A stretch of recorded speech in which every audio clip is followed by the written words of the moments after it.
Good evening, America and around the world, to the FiTT Show. Financial information for today and tomorrow. I'm Bobby P. Kinzer. And I'm Thomas Doty. And we are the FiTT Show, helping our people get their finances in shape.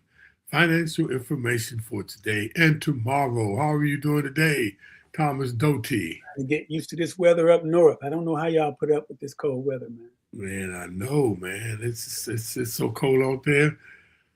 I saw Lloyd with his hands in his own pockets. I love that one. So, dope, man.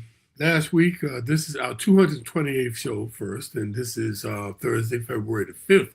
Can you believe we're already in February the 5th, though, 2026? Good gracious, man. I know.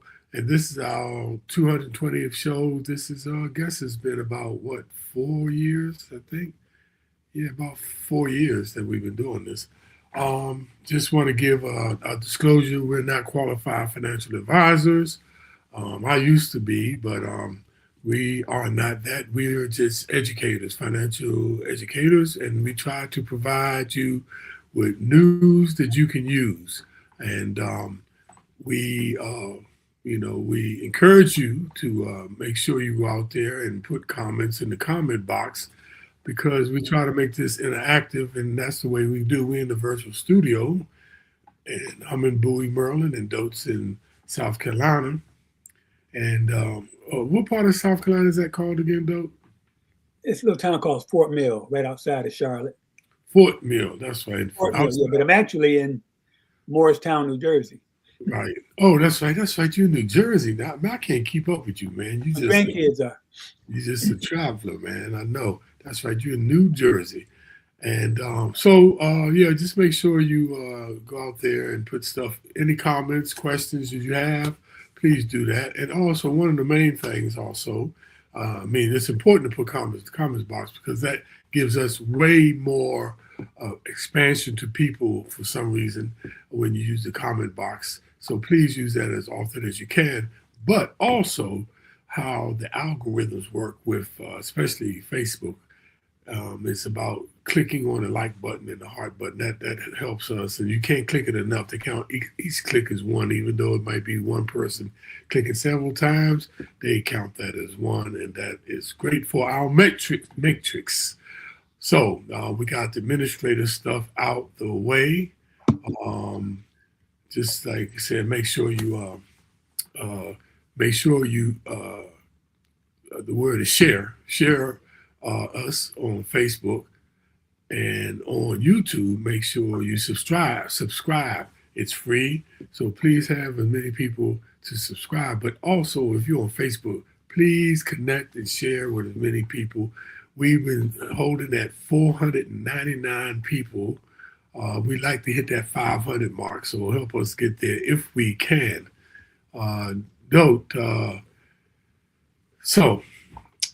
Last week we don't fool yourself about money. It was basically lies that we tell ourselves. We hope that was helpful.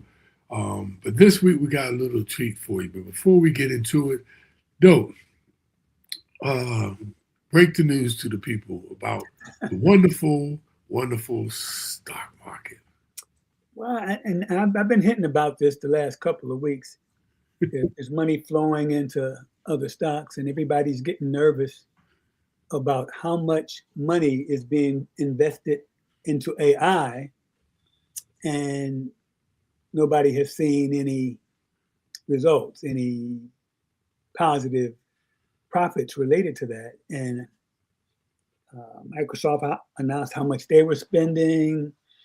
Google talked about how much they're spending, and it's kind of scaring people off, saying they're putting all this money into this black hole and nobody knows what's going to come out of it. So that's kind of spooking the market right now, and the tech stocks are taking a killing.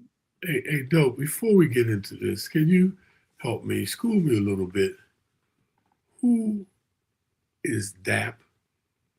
Oh, that's me. That's what my grandkids call me. It says, "Hi, DAP, it's Sebastian." Who's that? I love you. Who's that? Grandson. Oh my God. Oh, okay. I was wondering because it was under now. I'm like, what the hell? That's what they call you? Yeah, the oldest one just started calling me Dap, so it kind of stuck. Who's the oldest? Sebastian? No, Xander's the oldest. Xander's old. Okay. And the ages are basketball star. He's the one to be. He's just the great athlete. what's the ages? 10 and 7. Wow. I saw that. Hey, hi, Dap. That's pretty He cool. must be on with Nisi. She must have did it. Yeah. So yeah, she's on. That's good news. Let's talk about the bad news. Well, I was trying to divert, to some good news. You know what I'm saying? I tell you what, there is none when it comes to the market. When you take a look at the results from last week, they are ugly. S&P's down 2.5%. NASDAQ, which is where the tech stocks are heavily concentrated, you see they're down almost 5%. God, look at that, 1,144. God dang. Look at Microsoft, down 40 points. Ooh. And me, I bought some more. That's what I think it is. If I liked it at 500, I got to love it at 4 something, right? So exactly. I bought some more. Apple's actually up. It's been doing pretty good. NVIDIA's down. NVIDIA took a hit. Google took a hit. Pfizer stayed flat. But all the tech stocks, Amazon's down 10%. They announced earnings, and they mentioned how much money they were investing into AI. And I think that's that plus the fact that all those stocks were very, very heavily valued, and people are pulling money out of the tech stocks and putting it into other areas of the market. So we'll see how long this downslide is going to continue. But I've been kind of hinting about this for a while. I know you have been. Now we see it in fruition and see how long it's going to last. Hey, Dope, Bezos with Amazon, right? Correct. So he also has the Washington Post, and they just laid off like a slew of people. I think it was a slew of people. Like, that's what's funny, Bob. You don't know if people are going to start laying people off because they're getting improvements in AI, right, or because the economy is sluggish. It's some numbers. I don't know if I told you last week, but if you look at who spends money, the top 20% of the wealthiest people, based on who has money, the top 20% spends 59% of the money. Okay, think about that for a minute. That means 80% of the people only spend 41% of the money. So if you look at how things are going, people who are invested in stocks and who have money are doing great. Everybody else is struggling, but nobody wants to say that because of who's running the country. But things are rough on a lot of people unless you are stable. People looking for entry-level jobs are struggling. There have been tons of people have been laying off. I don't know how countless companies have laid off scores of people. And it's going to continue to happen. And again, like I joked about with AI, either it's going to save a lot of money and they're going to cut off a lot of people, or it's going to not save a lot of money and you got all this investments and they're going to cut a lot of people. But either way, I just think things are going to be bad for a little while. And so much of the information we're hearing is not accurate. is not true, is not honest. And it's just like Trump just announced Trump RX. And you can't buy anything from Trump RX. It's just going to be a place where you go and see what discounts are being negotiated. You can get that from your insurance company. It's a joke, but for the people who support him, I'm just glad he's not passing out Kool-Aid, because a whole lot of them would die. Yeah, no lie. Yeah, it's just amazing some of the things they're doing.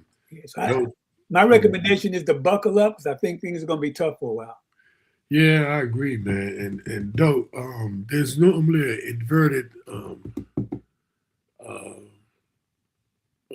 situation effect with the stock market and the bond market. So I'm interested to keep my eye on the bond market. Usually when the stock market go down, bond interests go up. So I'm trying to keep an eye on that, because in the past it's usually an inverted relationship, and so it'd be smart to look at the bond market. But more than a couple of years ago, well, about 3-4 years ago, they had an inverted effect, because they usually work in tandem. One go up, the other go down, the other go up, the other go down. But I'm keeping an eye on the bond market, because, like I said, we always say, you can make, money just understanding how the whole economy and the market works. So to keep an eye on that, I'm keeping an eye on the bonds. Right now, the bonds, long-term bonds, 30 years bonds, are paying about 4%, a little bit over 4%. And they might go up, and that might be the place that you can park your money and be pretty safe, and it's usually tax exempt. Dope, gold, my God, dope. I mean, and I was wondering, so the dollar was taking a beating, right? Normally, commodities like gold and silver, they usually go up. And we talked last week, a lot of sovereign countries was purchasing gold and silver because of fiat currency was dropping. But man, gold dropped about 20%. Now, January the 27th, gold was at its highest ever at $5,590. Today it's at $4,704 an ounce. That's a 20% drop. Yeah, what about silver? Though silver in January was at $115 an ounce, the highest it's ever been. Today it's at 64%. That's a 80% drop. So it's so much uncertainty, like you were talking about before, Dope, that's happening in this markets, man. It's like, old-fashioned trends, when one sector goes down, the other one usually, is an inverted effect. But no one knows, man. It's all crazy these days. Yeah, I think we're in unprecedented times. And again, like you always said, we've been in a bull market for a long time. Yeah, and it had to adjust itself or even burst, but it hasn't burst. Dope, the cryptocurrency market is taking a beating. The total market is down 25%, $741 billion. Remember, it was up to over 3 trillion, close to 4 trillion. People pulling money out. You gotta find out where they're putting all that money they're pulling out. I think they're putting it in other areas of the market. A lot of people are putting money in international stocks, though, because international stocks compared to U.S. stocks are really doing well. Really, really doing well. Plus, I just think there's so much uncertainty with our current government. Yeah. With the amount of the deficit that's playing on everything, especially on long-term bond yields. I just think it's going to be difficult for a while. No, the Bitcoin is down $21,461. I'm talking about down. That's a bunch. It's at $62,803 and Bitcoin, down 25%. Ethereum is down 35%. Binance is down 30%. The stable coins are sort of holding, but those are literally tied to the dollar, and Ripple. That's down 33% because a lot of people were starting to look to HRP because it was going to start what's the word, regulating XRP, right? But it's down 30%. Man, but we've always said though, cryptocurrency is very volatile, and this just proves it. That's all that does. So dope. Let's Let's go into this and have some fun. yes. Today, dope. Today we're going to get into let's see where we are. Hold on there.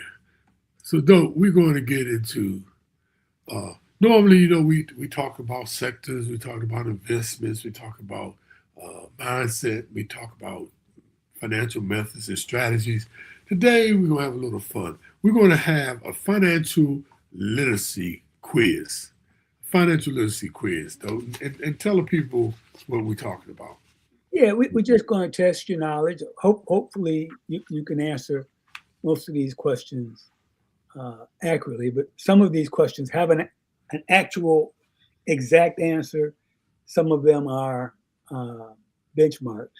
But the thing we want to stress is, and we always talk about financial literacy, and like now a lot of high schools are offering financial literacy courses. But the important thing to remember is this is something that you should consider. Continue to do, continue to learn, because things are so dynamic and change so fast that you have to keep up on what's going on. You really have to be on top of your financial game.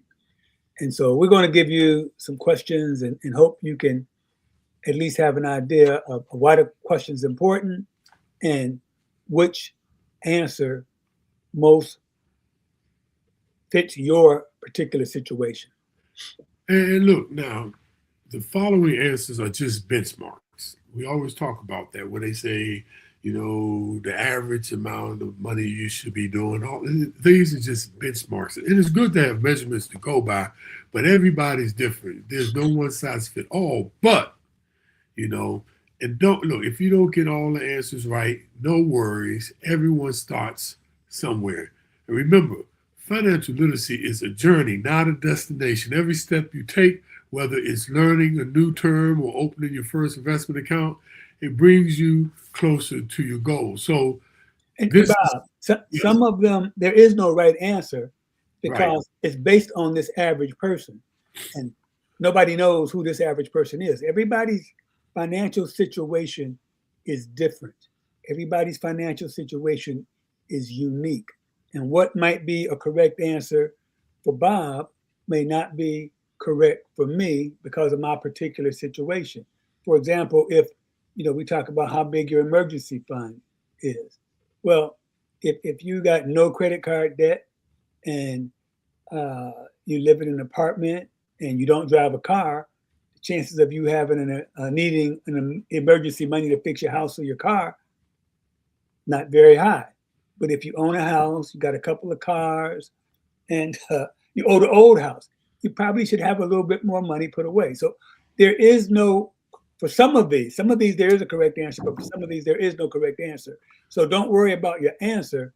What we want you to do is understand the concept, okay, and understand how it applies to your particular situation, so you can answer that question for yourself and then make adjustments in your financial portfolio to be where you need to be.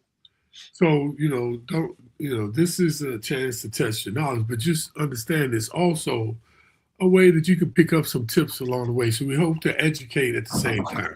Okay. So let's get into, and look, what we want to get out your pencil and paper, everybody, and you keep a track of your own answers. And if you want to put them in the comment box, please do. But if you don't feel any pressure. But, keep track, get a pen out and pencil, get out, and let's get started. So, Dope, you take the first. You take the first question. Again, this is based on Fidelity Investments. What percentage of income should you save for retirement annually? Okay, and again, this is one that's if you're 22, it's one answer. If you're 52, it's probably a different answer. A lot of it depends on your financial situation. But the average person should probably have about 15% put away. So you give me the answer, huh, Dope? Yeah, to save for retirement. Yeah, I wouldn't worry so much about whether you get it right again. Yeah, but let's give people a chance to, you know, have some fun with taking it. The important thing is to understand what your situation is. If you're younger, that number should be higher. As you get older and you got mortgages, kids in college, and just be saving for retirement, but that number may have to get smaller. The important thing is that you are putting money away for retirement. That's the important thing. So Dope. Before you get into a comment or give the answer, no, we said we weren't going to get into whether you get the answer right. It doesn't. No. What I'm saying, no. It's an average. Let me finish, though.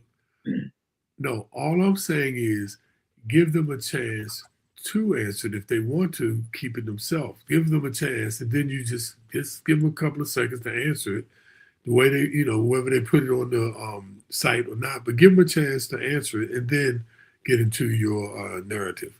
But the answer is, boom, like Doe said, 15%. But again, yeah, go ahead. No, you said you made your point. Yep. And it's a benchmark. And this is the thing, though, about benchmarks. Everyone is different, but this is what you got to realize. You do have to have some kind of system. You know, you can't be like 10% one month and 2% the next month and 10%, you know, you're shooting for a goal, but you don't have like a savings that you're shooting for, you know, amount that you're shooting. The point is you need a system. No matter if it's 15%, 10%, you need a system. And that's like why our budget is important. So no, the next one. And this is once again, Fidelity. Me and Dope love Fidelity. We love Vanguard. And we also, what's the other? Kippinger. So, you know, we're not, you know, biased. What is Fidelity's recommended starting point for emergency savings? Now, this one is so, what's the word, though? It's so fluctuating. But, so, gave you a chance to answer. And though this is pretty tricky, right? Yeah, again, the answer is meaningless. But, I mean, yeah. But the important thing is that you should have emergency savings for things that may come up in your life, whatever that may be. But though, this is tricky question because you need to really look at the question. It says, what is the starting point for emergency fund? And that's different than saying what it's been. And that's why they say $1,000. Because me and Dope definitely different than this. But it's the key in this, it says, what is the starting point? And it says at least start with $1,000. But I think the goal should be with, like Dope said, if you know that you don't have no car payments, or you know that you got certain credits you're trying to expenses you're trying to get down, then yes, it's important that you come up with an amount that fits your situation. But this was a little tricky. They got to be slick and put starting point. Next one, Dope. Now this is one that is a little more correct answer in this. Where should you keep your emergency savings according to Fidelity? And if you just look at the answers, you can see some of them are kind of stupid. Yeah, in a long-term CD, you need it, you can't get at it. If you're in a retirement account, if you pull it out and you're under 59 and a half, you're going to have to pay a penalty. In a liquid interest earning account like savings account or money market fund, or in stocks for higher returns. I mean, again, this is one that C is the right answer, and it's kind of obvious when you think through it. You need to have your emergency savings someplace where you can get at it, but at the same time, you should be earning as much money as you can on that money. And Doug, I'd like to correct you on one statement you made about the long-term CD. You said you can't get at it. No, you can get at a long-term CD. You can break a long-term CD. It's just that you will not. Penalty. Yes, but you can get to your money. You just you won't be able to reap the interest, and you Right. still keep You the don't principal. need to pull it and pay a penalty to get at your own money. Yeah, I know, but I'm just saying the correction is you can get at a CD. It is you can get your principal. I just wanted to give that little correction. What's one major benefit of investing early? Now this is one of my favorite ones though. I mean, this is the key to building wealth. Avoiding taxes, high short-term gain, taking advantage of potential compound interest, or guaranteed profits. And I hope everyone picked the answer. Compound interest. It's your friend, and it's the way to building wealth. They say people who pay interest, people who what's the statement? Earn interest, yeah. And Rich then the people people earn who pay. interest, poor people pay interest. That's right. And you want to be the one earning it. This is a good one. First of all, let me see though if anybody is actually putting any answers in there. Okay. Next one. Which is considered lowest risk. And this is one that is again, there is an exact answer for this. We all know that stocks have volatility. High yield bonds have volatility. Money market funds, very little volatility, though there can be some. And real estate is totally random. Most of the time it goes up, but it can also go down. So the answer is obviously C, money market funds. Even though there could be volatility in there, but it's very, very limited. The other three could have great volatility. So that would be the lowest risk. And though this is pretty interesting because normally when it's stocks compared to, and let's say compared to bonds, right? Especially if they municipal bonds or federal bonds, they're considered low risk. But the trick was high yield bonds, and that's usually corporate bonds. What is a Roth IRA? And this is, some people always get mixed up on this one though. The type of investment that guarantees returns, a retirement account funded with after-tax dollars that grows potentially tax-free, savings account that is only available after 40, or government-issued pension. The correct answer is A. Now, a lot of times though, I used to get mixed The up. answer is B. I mean B. What I'm talking about, I saw A, retirement, in the answer is B. Sorry. And which is a retirement account funded with after-tax dollars. Now, this used to get me. I was wondering, was I dyslexic or what? Because I used to get pre-tax dollars confused with active tax dollars. But that's the key: after-tax dollars, and your interest will go tax-free. Here's another one that is pretty ambiguous, and again, it depends on your unique situation and how much money you make and a whole lot of other stuff. But how much should you aim to have for retirement by age 30, according to Fidelity?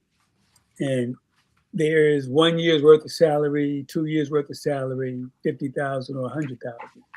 And to me, the correct answer is as much as you can. That's the answer, isn't it? Fidelity's number is 1 year worth of savings. Again, in this case, again, that's really meaningless because it depends on your situation.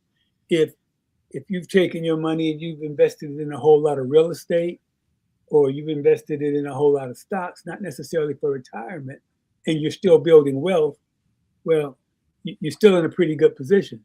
But when you talk about the average person who at 30 is just trying to make it, what they're saying is if you can have 1 year's salary already put away by the time you're 30, and you can average X amount over the next, let's say 30 years, you'll have a nice little nest egg for your retirement. And I'm sure when they did this, they looked at an average salary of, let's say it's 80 grand. So if you got 80 grand by 30 and you're averaging 10%, you get a few doubles in there. What is that, 7? You get 4 doubles. So you'd have it go from 80 to 160 to 320, 640. You'd have over $1 million.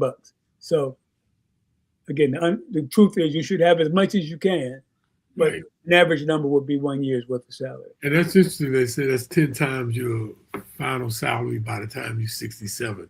But notice what it says, though. Remember, it's a benchmark, not a deadline. Yep. Which of these is not a tax advantage account? Now, this can be a little bit tricky on you because a 529 plan, an IRA, a 401k, a taxable brokerage account, or a HSA, a health savings account. And I hope you picked the taxable brokerage account because it's plain and simple.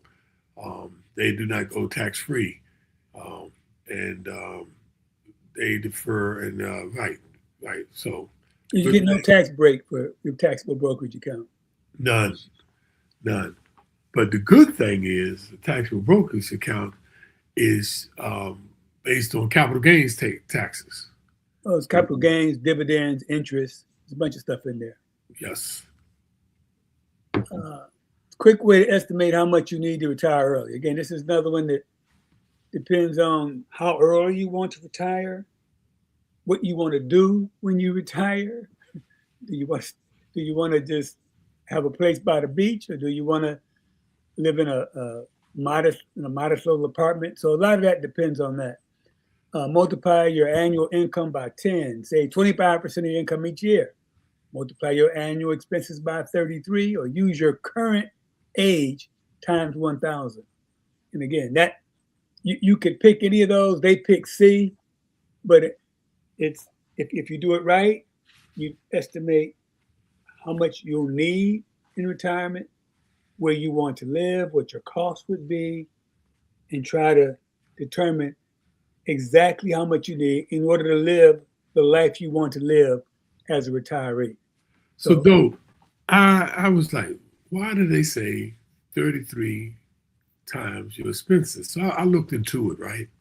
And basically base it on an achieving financial independence by the time you're 62. So what they're saying, the way they're doing it by your expenses, 33, they saying once you retire, right, that they assuming a conservative withdrawal rate that you will be able to withdraw 3% each year after you retire. That's where they come with the 33. So it's based on the annual expenses, right, which is the total amount you spend each year during your retirement. Then they're based on the withdrawal rate, which is the conservative estimate of how much you can withdraw annually without running out of funds till you die.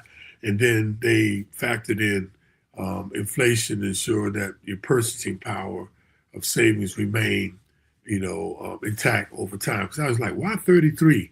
But that's why it's based on you being able to pull out 3% after you retire each year. And that's another reason why it makes no sense. Correct. When you start saying you're going to look at inflation rates for the next 33 years, nobody knows the inflation rate for the end of this year. Right. So now you're going to estimate that's why, again, and this assuming at 62, you might want to retire at 60. You might want to retire at 45. Right. So got to look at your own particular situation. But it is based on, I looked at that too, historical averages for inflation rate. It's no prediction of the future. That's the issue. No, nobody can do that. What's the purpose of a W-4? Not a W-9, not a W-2, W-4. It tells your employer how much money to withdraw for taxes. B is used to apply for a credit card. It helps you calculate your credit score, or it requires only for self-employed individuals. And the answer is number A. That the person knows how much to withhold. And it correctly keeps you to avoid surprises at tax time. And it helps you accelerate more money into your paycheck, and they tend to get a big refund. I try not to get big refunds. I like to use my money during the year. That's the only right answer for that one. Say that again? That's the only right answer for that one. The only one. Good point. Yeah. Good point. What's the one way to potentially reduce your taxable income? Here's another one that is only one right answer. Right. Can't claim the standard deduction twice.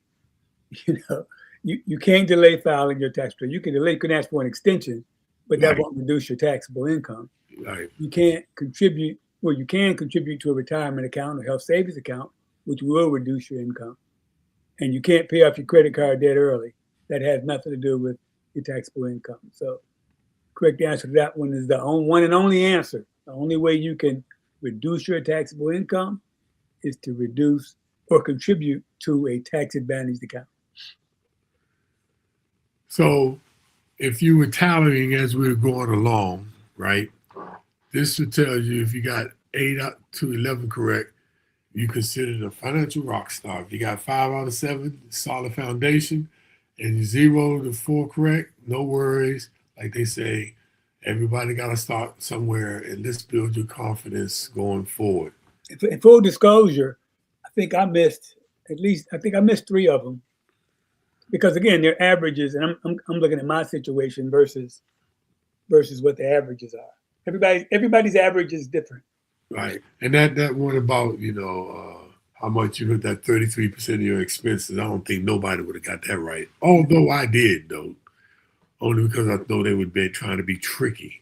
But the whole point of the exercise today, you all, was to have some fun, have a different approach, but at the same time, hope we, going through this, let you know how much you do know, and if it's something you didn't know, I hope it helped you be able to discern some of the things that you need to be thinking about, because there's me and Dote are big on financial literacy. Rob, even if you got all 8 right or all 11 right, it doesn't mean you can sit back on your laurels, because this is something that has to be part of your life. You always have to rebalance your portfolio. You always have to review how you're doing. You always have to continue to review your budget. You have to continue to look at your long range plan to see what needs to be changed. It's a process. It's not a one-time deal. Take a course and then you're finished. To manage your money effectively, you have to stay on top of it.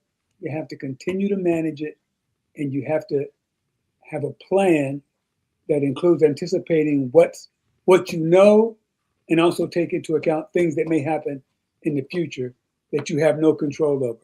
All you can do is control what you can control. That's the most important part. Yes. So, put in the comment box if y'all have any questions, or tell me how you did in the comment box. We like to know what's going on, what y'all doing out there.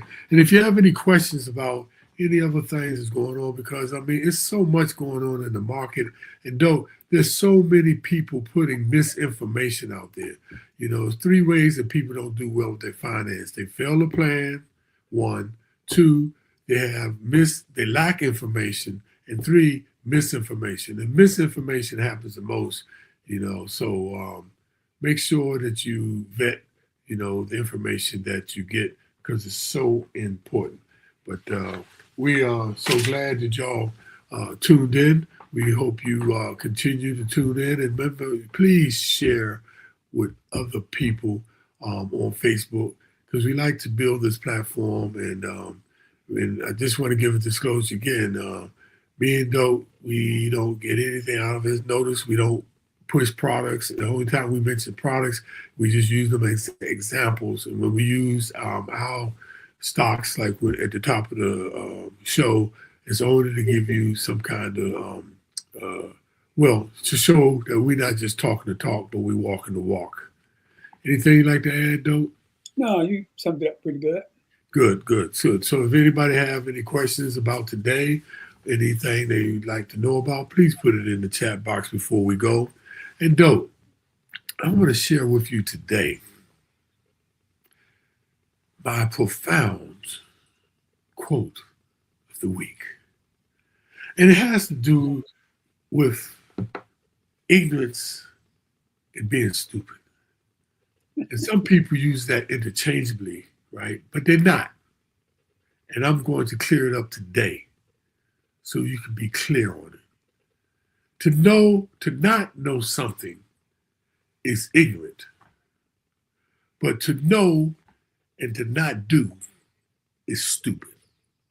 Those are my words for today, Dope. I don't mean to get so deep. Though, did you hear that sound? That's Big Bob dropping some knowledge. So look,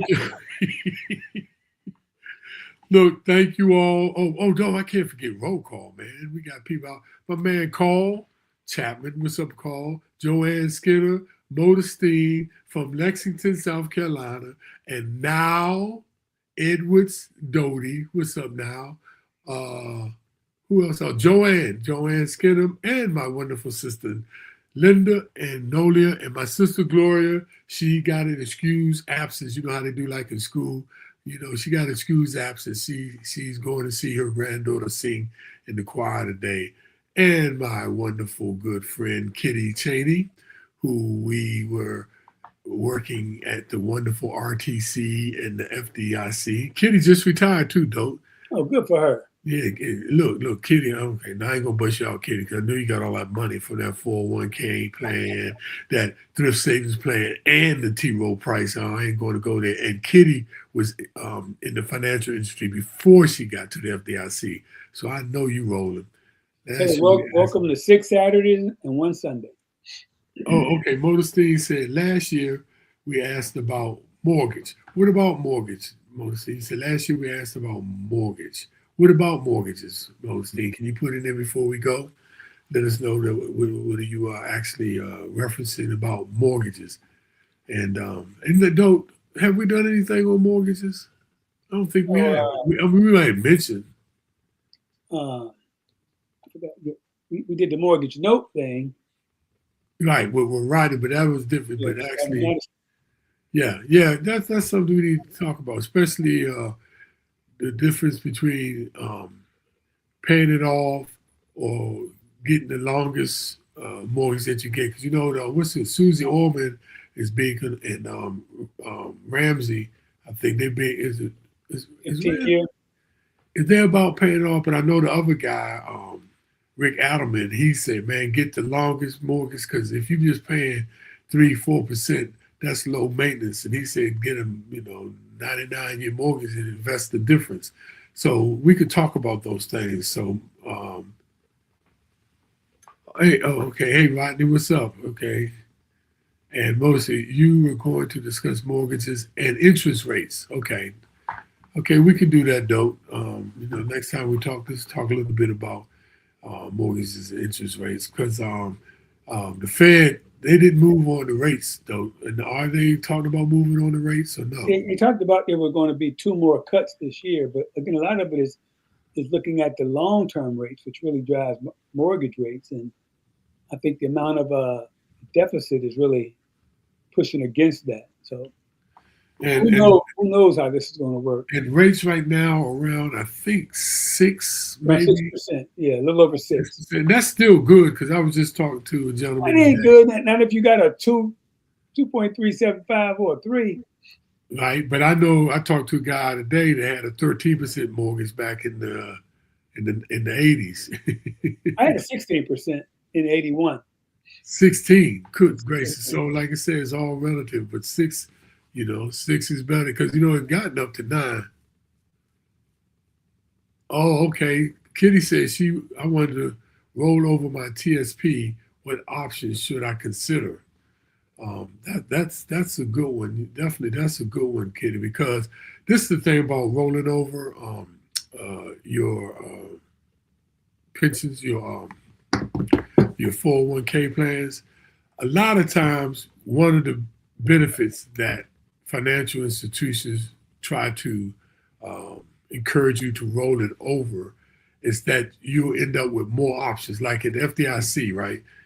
T. Rowe Price is managing the one 401k plan, and then the thrift savings plan is managed by the government, right? And they only give you so many options, right? Like, the thrift savings plan, you got the C fund, the F fund, the S fund, the G fund, and the I fund, and that's it. Or you got the life cycle funds. But normally, Kitty, when people ask you to roll it over, it's so that you can have more options when you go to like a financial broker, like Fidelity, if you moved it and rolled it over. But my thing is, though, if you were doing fine with the choices that you have, why roll it over? Because most people don't know are not efficient with managing their portfolios in their 401k. I know people just stay in the G fund, but that's usually, and I'm sure there's a lot of other reasons, Kitty, why to roll it over. But one of the biggest reasons to roll over is that you will have more investment options. And if you find where you are, then, that's your choice to stay where you are. But if you want more options, then move it over. And then a lot of people don't now end on this. Um, During the Bill Clinton days, and not only just Bill Clinton, I think mostly all the presidents did, they took money, borrowed money out of the thrift savings plan. People didn't know that, but they actually did that to pay some of the debt. But they always pay it back. So that's another reason if you don't trust the government, boom. But that's usually it, Kitty. Well, why, the options of, being able to roll it over. But hope that answers some of your questions. So with that, you all, I'd like to end with thank you very much for tuning in. Please share and tell more people as you can, because the waters are going to be getting very rocky. And you've been right on. You've been saying it for, a few months, right? And it's starting to happen, but nobody knows. Okay, we're not trying to predict the future, but like we always say, but if you are prudent, you pay attention and review your situation, be intentional with your spending, getting your debt down, and taking the most tax advantages that you have available. Trust me, you'll be all right. You'll be fine. You may have to deal with a little shock, but you'll be able to absorb it. So with that, have a wonderful evening, ladies and gentlemen, and we look forward. Oh, okay. Modestine want to know more about Roth IRA, and Joanne want to know more about IRAs.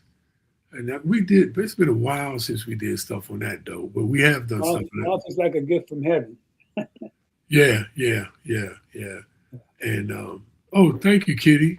Let me tell you about Kitty, though. She's the Toastmaster speaker extraordinaire, but she's always spoken at FDIC for Black History. They would pick her, and she's telling us today, Happy Black History Month 2026. Thank you for reminding us, Kitty. Okay, everybody, have a wonderful week, and stay safe and stay aware. Peace.